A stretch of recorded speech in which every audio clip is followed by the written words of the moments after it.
E quando o senhor vai falar sobre Hebreus capítulo 1, versículo 6, o senhor quer dizer que ali é prestar homenagem, né? O senhor esquece que na tradução do Novo Mundo de 1967 foi traduzido correto ali, todos os anjos de Deus o adoram. Mas eu vou olhar em algumas versões da Bíblia aqui, ó, na tradução linguagem de hoje, na TLH, né, tradução linguagem de hoje, verte e todos os anjos de Deus o adorem. Na NVI, todos os anjos de Deus o adorem. NVT, todos os anjos de Deus o adorem. SBB, todos os anjos de Deus o adorem. E na versão VC, todos os anjos de Deus o adorem. No Novo Testamento grego, verte todos os anjos de Deus o adorem. Então não tem para onde correr, não tem para onde. O Novo Mundo no passado ela colocava mesmo, só que não era no sentido que vocês pensam de adorar.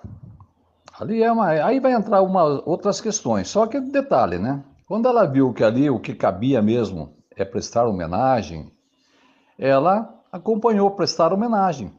A Almeida continua mandando adorar os membros da Filadélfia, os membros da Convenção Filadélfia até hoje. O Novo Mundo mudou, porque adorar só a Deus. Então, mesmo que o sentido da adoração que ela colocou lá para Jesus, que assim, de Jeová nunca adoraram Jesus, nunca. Nunca adoraram Jesus. Isso aí é líquido e certo. Mas ela mudou e mudou muito bem. Mudou muito bem. Entendeu? Agora, quanto a essas outras traduções que você coloca aí, são traduções trinitarianas e daí já era de se esperar. Mas tem outras traduções de trinitaristas que colocam ali beijar as mãos, prestar homenagem, reverência. Isso que dói para vocês. Que os próprios trinitaristas, né, colocam que ali não é adorar. Adorar é só a Deus. Está dentro do contexto bíblico. Paulo jamais ia mandar adorar Jesus. Imagine, não é o próprio apóstolo Paulo que falou que para os cristãos só tem um Deus, que é o Pai? É só pegar o contexto do que o apóstolo Paulo pensava. Pegue todas as cartas de Paulo aí. O que tentam burlar aí é tudo contorcionismo, malabarismo. Paulo nunca foi trinitariano. Aliás, estou esperando até agora, né? Como é que Paulo pregava Jesus? Como Deus ou como filho depois que ele se tornou cristão? Ah, veja lá, Atos 9, 20, né? Correr. Quando o senhor fala aí que se os anjos, se realmente se fosse adoração ali, que os anjos eles seriam desobedientes, né? Porque o próprio anjo falou adore a Deus, o senhor cita aquela passagem lá, né? Aí o senhor está esquecendo que Jesus ele é Deus, né? O senhor esquece que Jesus ele é chamado de Deus na Bíblia. Tem vários versículos, tem vários textos que mostram que Jesus ele é chamado de Deus na Bíblia. Quais são esses textos? João 20, 28. Em resposta, Tomé lhe disse: Meu Senhor e meu Deus. 2 Pedro 1, 1. Apóstolo Pedro disse: Nosso Deus e Salvador Jesus Cristo. 1 João 5 e 20. Esse é o verdadeiro Deus e a vida eterna. Mateus capítulo 1, versículo 23. Ele será chamado Emanuel, que significa Deus conosco. Isaías 9, versículo 6, Jesus é chamado de Deus forte, ou Deus poderoso. Romanos 9, versículo 5, lá falou qual é Deus sobre todos, bendito eternamente. Então Jesus é Deus sobre todos. Hebreus capítulo 1, versículo 8, o próprio Deus Jeová disse, porém do Filho diz, ó Deus, o teu trono subsiste pelo século do século. Então Jesus ele é Deus. Então, todos os anjos de Deus o adorem, não tem para onde correr. O próprio Deus Jeová, que chamou Jesus de Deus, também mandou com que os anjos adorem a Jesus. Esses textos são todos refutáveis, rapaz. Todos refutáveis. Vamos lá para 1 Pedro, primeiramente, ou 2 Pedro. Só para você ter uma ideia, são todos refutáveis pelo contexto. Todos. Por isso que outras traduções traduzem da forma correta. Então, vamos lá para 2 Pedro, 1 Pedro. Deixa eu ver aqui. Almeida, tradução nos melhores textos em hebraico e grego. Você leu um, né? Tá assim aqui. Simão Pedro, servo e apóstolo de Jesus Cristo, aos que conosco alcançaram a fé, igualmente preciosa na justiça do nosso Deus e Salvador Jesus Cristo. Aí, tá vendo? A conjunção E aqui não conta, né? Deus e Jesus. Não conta, né? Mas vamos para o 2 aqui, vai versículo 2, sequência. Sequência, olha, não dura um segundo a trindade aí. Olha o que diz aqui, olha. Graça e paz vos sejam multiplicadas no pleno conhecimento de Deus e de Jesus nosso Senhor. Pronto, já mostrou que são duas pessoas. Vai, você citou um, citei o dois. Sequência. Vê como é fraquinha a Trindade? E todos esses textos dizem a mesma coisa. 1 João 5,20 já te refutei várias vezes. Ali é por meio de Jesus. Tem a preposição em, a mesma preposição usada lá em um monte de textos, mas eu gosto de citar mais o 17 e 31 de Atos. Deus vai julgar o mundo por meio de um homem. Por meio, em. Porque, viu, João, em todas as suas cartas, sempre colocou que Jesus Cristo é o Filho de Deus. Filho. Foi próprio João que falou que o verdadeiro Deus é o Pai. A vida eterna é esta, que conheçam a ti só como o único Deus verdadeiro. Então, agora lá, João se contradisse. Esqueceu, teve uma amnésia? O próprio João, lá em 1 João 4,15, fala que quem confessa que Jesus Cristo é o Filho de Deus, Deus está em união com ele e em união com Deus. Então, todos esses textos são refutáveis. Todos, todos, todos. Tem que fazer muito malabarismo para tentar provar uma mentira. Só que o contexto desmonta. Lembra-se que quem escreveu Romanos foi Paulo. Eu pego a carta de Romanos, só para você ver aqui, Romanos 9,5, você citou? Dá uma olhadinha aqui. Vou citar aqui dois textos para você. Você citou Romanos 9,5, né? Que ali fala que Jesus veio dos patriarcas lá, isso aquilo, né? Deus não veio de patriarca nenhum, Deus é o criador de tudo. Olha Romanos 15,6. Para que unânimes e a uma só boca glorifiqueis ao Deus e Pai de nosso Senhor Jesus Cristo. Deus e Pai de nosso Senhor Jesus Cristo. Tá bom? O que mais? Tem centenas de textos em Romanos mostrando que Deus é um e Jesus é outro. E Jesus não é o próprio Deus, ele é filho de Deus. Ó, só para encerrar a cartinha aqui de Paulo, olha. A único Deus sábio. Poxa, então só Deus que é sábio, hein? Romanos 16:27. Seja dada a glória por Jesus Cristo para todo sempre. Então, notem. Então, a glória é dada por meio de Jesus, né? Mas quem que é o único Deus sábio? É o Pai de Jesus Cristo. É o Pai de Jesus Cristo. Então, tá aí, meu amigo. Não tem como você querer refutar, né? Não tem como, entendeu? Aqui uma outra tradução aqui, baseada no texto grego. A Deus, que é o único sábio, seja dada a glória por meio de Jesus Cristo, para sempre. Amém. Então, a glória é dada a Deus por meio de Jesus, mas quem recebe glória é Deus, e Jesus é o meio que ele usa. Então, aí, é só analisar, é só analisar. Então, mais uma vez, reputado com categoria bíblica, né? Você entendeu bem o que eu quis dizer lá com essa questão da falsa dicotomia, né? Natanael já veio com essa aqui e se deu mal. Eu fiz até a ilustração lá, daí com Marcos, acho que Marcos 9:49, uma coisa assim. Onde fala lá, né? Quando o jovem chegou e falou, bom instrutor, Jesus corrigiu, né?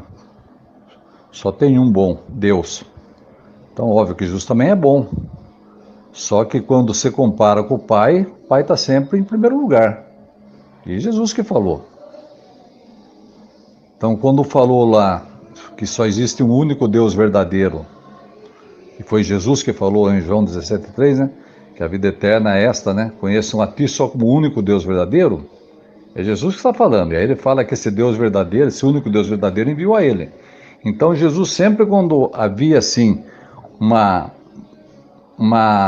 comparação entre ele e o Pai, ele sempre colocava o Pai acima dele.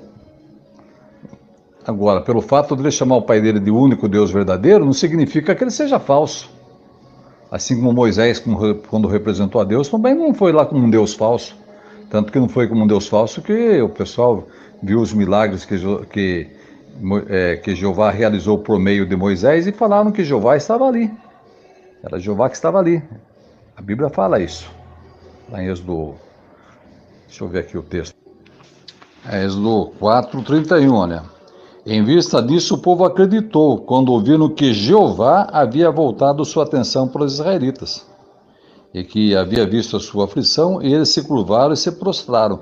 Então, note, aqui diz que o povo acreditou, né? Quando ouviram que Jeová havia voltado sua atenção para os israelitas. Algumas traduções falam que Jeová havia visitado o país. Então Moisés estava lá representando como sendo um Deus falso? É óbvio que não. Quando Jesus falou que os juízes eram chamados de deuses, eles eram deuses falsos? Não, porque eles sentavam no trono lá de Jeová, né, simbolicamente falando, para julgar. Então, viu? É muito fraco esse argumento. Fraquíssimo. E sobre Jesus, né, a pergunta que eu fiz se ele é um Deus verdadeiro, o senhor faz um pouco faz uma bagunça na explicação sua. Porque uma hora o senhor fala que Jesus também é Deus verdadeiro, depois o senhor fala que só o Pai é o Deus verdadeiro, aí eu faço uma pergunta para o senhor: quantos deuses verdadeiros existem? Né? Se o senhor responder que Jesus é Deus verdadeiro e o Pai é Deus verdadeiro, o senhor então está admitindo que tem dois deuses verdadeiros.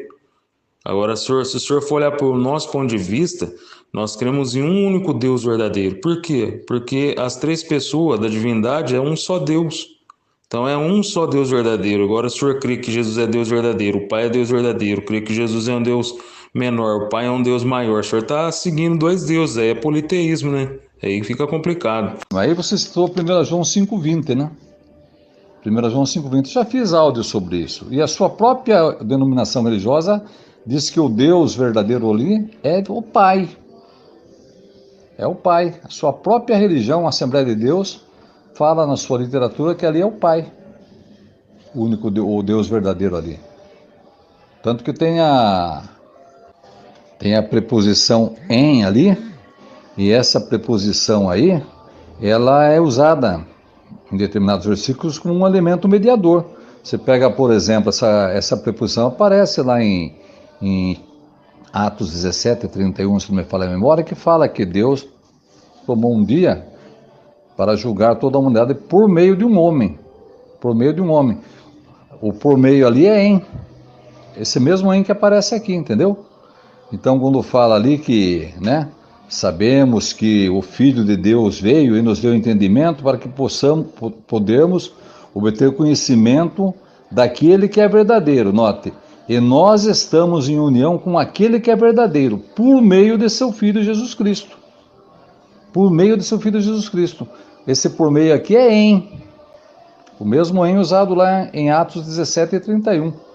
Deus vai julgar a humanidade por meio de um homem. Tá aí, rapaz. Então não tem como. E a sua religião, a sua organização, a Assembleia de Deus, admite que ali se aplica o Pai. O Deus verdadeiro é o Pai. Tem áudio meu aí na internet, rodando aí, mostrando isso. Quando o senhor diz aí que 1 João 5,20, né, que está cheio de interpolação na Bíblia de vocês para desmerecer Jesus, mas ali aplica Jesus, né, que Jesus é o Deus verdadeiro, o senhor disse que a própria Assembleia de Deus admite que esse texto aplica ao Pai. Engraçado, acho que o senhor nem conhece nossas literaturas direito. Eu estou em minhas mãos aqui, o livro de teologia, né, o título do livro é As Epístolas Gerais, um livro da ETAD, né, da CPAD. E na página 114, olha o que diz, sobre 1 João 5, versículo 20 e 21. Concluímos na sua epístola, João menciona que temos a certeza de que Jesus veio e ele é o verdadeiro Deus. Não é charlatão, um Messias falso, e sim entendemos porque ele mesmo nos tem dado este entendimento. Então fala declaradamente na publicação da Assembleia de Deus, que livro de teologia, que Jesus ele é o verdadeiro Deus. Ele não é um charlatão, não é um Messias falso. Pronto. E agora, como é que fica? Só existe um Deus verdadeiro, no mais pleno sentido da palavra, que é Jeová, o Todo-Poderoso, Deus dos deuses. Aí existem os deuses subordinados. Subordinados. Um deles é Jesus, que é o principal, que é o Filho unigênito de Jeová. É aquele por meio de quem Jeová realiza seus propósitos. Entendeu? Agora, os anjos são chamados de deuses, não são deuses falsos. Não são deuses falsos. Os juízes eram chamados de deuses e não eram deuses falsos. Deuses falsos eram os deuses das nações lá, aqueles deuses que, inclusive, alguns, a maioria é tudo imagens, né, de escultura e assim por diante. Então a Bíblia usa muitas vezes certos termos aplicando a Deus. Por exemplo, acabei de ler para você um texto aí, Romanos 16, 27. A Deus o único sábio. Espera um pouco, se Deus é o único sábio, então Jesus não é sábio. Só Deus é sábio? Mas aí que tá. É o único sábio no mais pleno sentido da palavra. No mais pleno sentido da palavra. Então não tem porquê. Isso aí já te falei, rapaz. Gente famosa do seu meio levou a invertida, perdeu o rumo. Então, você já entendeu, Moisés. O problema é seu que você não tem saída. Então você vai ficar virando o disco em volta aí, só que é só passar vergonha, né? Só passar vergonha. Tem um monte de traduções que colocam ali de acordo com o contexto, rapaz. Fala, ó, eu vou ler o texto aqui, olha. Olha como não pode ser aplicado ali a Jesus como sendo o Deus verdadeiro. Deixa eu ler o texto aqui para você. Tem um monte de texto aqui que fala de Jesus sendo o Filho de Deus. Vou pegar aqui o 1 João 5,12. Quem tem o Filho tem essa vida. Quem não tem o Filho de Deus não tem essa vida. Então note que o Filho de Deus não é o próprio Pai. O Filho de Deus é Jesus. Você quer ver um outro detalhe? Olha o 5,5. Quem pode vencer o mundo não é aquele que tem fé não é aquele que tem fé que Jesus é o Filho de Deus? Espera um pouco. Mesmo contexto, é 1 João 5,5. Quem pode vencer o mundo? Uma pergunta. Não é aquele que tem fé em que Jesus é o Filho de Deus? Então Jesus é o Filho de Deus. Aí vamos para o 5,20. Sabemos que o Filho de Deus veio e nos deu entendimento para podermos obter conhecimento daquele que é verdadeiro. Note, vamos parar um pouquinho aqui. Se Jesus é o Deus verdadeiro, então ele tem um filho. Quem que é o filho de Jesus? Porque diz que o Filho de Deus veio. Ah, mas é Jesus que é o Deus verdadeiro. Espera um pouco. Então, se Jesus é o Deus verdadeiro, qual é o filho de Jesus? Então você vê que a baboseira cai por terra, né? Mas vamos dar sequência. E nós estamos em união com aquele que é verdadeiro por meio de seu Filho. Por quê? Porque aqui aparece a preposição em. A preposição em, ela tem também a conotação de por meio, por intermédio. O próprio Tyndale, que traduziu a versão dele, ele colocava aqui que o Deus verdadeiro, o entendimento vem do Deus verdadeiro por meio de Jesus. Então não tem como, rapaz, não tem. É choro e ranger de dentes. Toda a primeira carta de 1 João, toda a carta mostra que Jesus é o Filho de Deus. Aquele que faz a declaração que Jesus Cristo é o Filho de Deus, Deus permanece em união com ele e ele em união com Deus. Isso está em 1 João 4,15. E centenas de textos. Eu li para você o 5,5. Quem pode vencer o mundo? Então você acha que não é vencedor do mundo, né? Porque você fala que Jesus é Deus, né? Que aquele que vence o mundo é aquele que não é aquele que tem fé que Jesus é o Filho de Deus. Você não tem fé nisso aqui, então você não é um vencedor do mundo. Jesus é o Filho de Deus. Só vence o mundo quem faz essa declaração. Só está em união com Deus e Deus em união com ele é quem faz a declaração que Jesus é o Filho de Deus. Passa a vergonha, Trinitário. Passa a vergonha. Não sou eu que estou te envergonhando, não, viu? É essa doutrina pagã que você advoga. Se você pegar 1 Coríntios 15, 27 e 28, fala que Deus sujeitou debaixo dos pés de Jesus todas as coisas. Tudo está debaixo dos pés de Jesus, menos ele. Deus nunca foi sujeito a ninguém. E daí no 28 fala que quando tudo estiver sujeito, né? O milênio, tudo já acabar, aí Jesus entrega novamente o reino para o Pai. E se sujeita ao Pai novamente. Entendeu? E se sujeitará ao Pai novamente. Então, mostrando que Jesus sempre está sujeito ao Pai. Sempre. Tanto que Deus colocou tudo debaixo do domínio de Jesus, menos ele. Deus sempre está, né? E os apóstatas, e os críticos, e os zombadores, e os invejosos vão à loucura com o nosso canal Acorda e Desperta.